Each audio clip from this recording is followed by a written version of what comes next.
భవిష్యత్తు గురించి ఆలోచించేవాడికి తన వర్తమానాన్ని ఎలా ఎదుర్కోవాలో తెలియదు.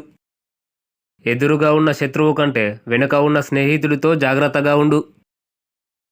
ఒక స్త్రీని కూలిపోవడానికి ఉత్తమ మార్గం ఏమిటంటే ఆమెకు కొన్ని రోజులు మాత్రమే అందించగల జీవితాన్ని ఆమెకు చూపించడమే.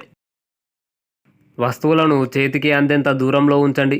ఏదైనా చాలా దగ్గరగా రానిస్తే మీరు దానిని పట్టుకోవాలని కోరుకుంటారు. మరియు మనిషి పట్టుకోగలిగేది ఏదీ లేదు.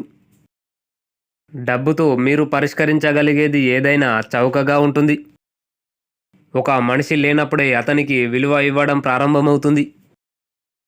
మీరు పొందలేనిది ఎల్లప్పుడూ మీ దగ్గర ఉన్నదానికంటే మెరుగ్గా అనిపిస్తుంది. నువ్వు చావాలని అనుకునే ముందు బ్రతకడం కంటే నేను బ్రతకాలని అనుకున్నప్పుడు చావడం మేలు. నీకు ఏమి జరిగినా దానిని ఎప్పుడూ వ్యక్తిగతంగా తీసుకోకు. ఈ ప్రపంచంలో ఏది అంత ముఖ్యమైనది కాదు. సరళమైనది కూడా ఉపయోగపడుతుంది కాబట్టి సంక్లిష్టమైన పనిని ఎప్పుడూ చేయకండి. అది జీవించడానికి అతి ముఖ్యమైన రహస్యాలలో ఒకటి. వినయం మరియు మనస్సాక్షికి ప్రతిఫలం నవలలో మాత్రమే లభిస్తుంది. జీవితంలో అవి దోపిడీకి గురవుతాయి మరియు తర్వాత పక్కన పడవేయబడతాయి. ఒక మనిషి ఎంత ప్రాచీనంగా ఉంటే అతను తనను తాను అంత మంచివాడని నమ్ముతాడు. అందరికీ ఒకేలాంటి అనుభూతి సామర్థ్యం ఉందని అనుకోవడం పొరపాటు. ఒక ఆడది ప్రేమలో ఉన్నప్పుడు ఆమె తెలివిగా మారుతుంది, కానీ మగాడు తెలివి కోల్పోతాడు. ఒక ఆడది కోపంగా ఉంది అంటే ఆమె తప్పు చేసి తెలియనట్టు నటిస్తుంది అని అర్థం.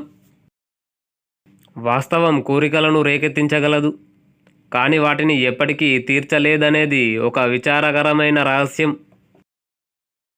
ఒక స్త్రీ తన కోసం డబ్బు ఆదా చేసుకుంటే దాని అర్థం పురుషులు ఆమె కోసం డబ్బు ఆదా చేసుకోవాలని కోరుకుంటారు. మన జీవిత జ్ఞానం మరణానికే పరిమితం. ఏ సైనికుడు కూడా 1000 అవకాశాలను అధిగమించడు, కానీ ప్రతి సైనికుడు అవకాశాన్ని నమ్ముతాడు మరియు తన అదృష్టాన్ని నమ్ముతాడు. 30 ఏళ్లకి మగాడికి ఇంకా పెళ్లి కాలేదు అంటే అతన్ని ఇంకా చేసుకోమని ఎవరూ బలవంతం చేయలేదని అర్థం. మంచిదైన చెడ్డదైన జీవితం జీవితమే.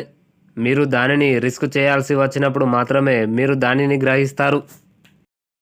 స్నేహంతో ప్రేమను కలుషితం చేయకూడదు.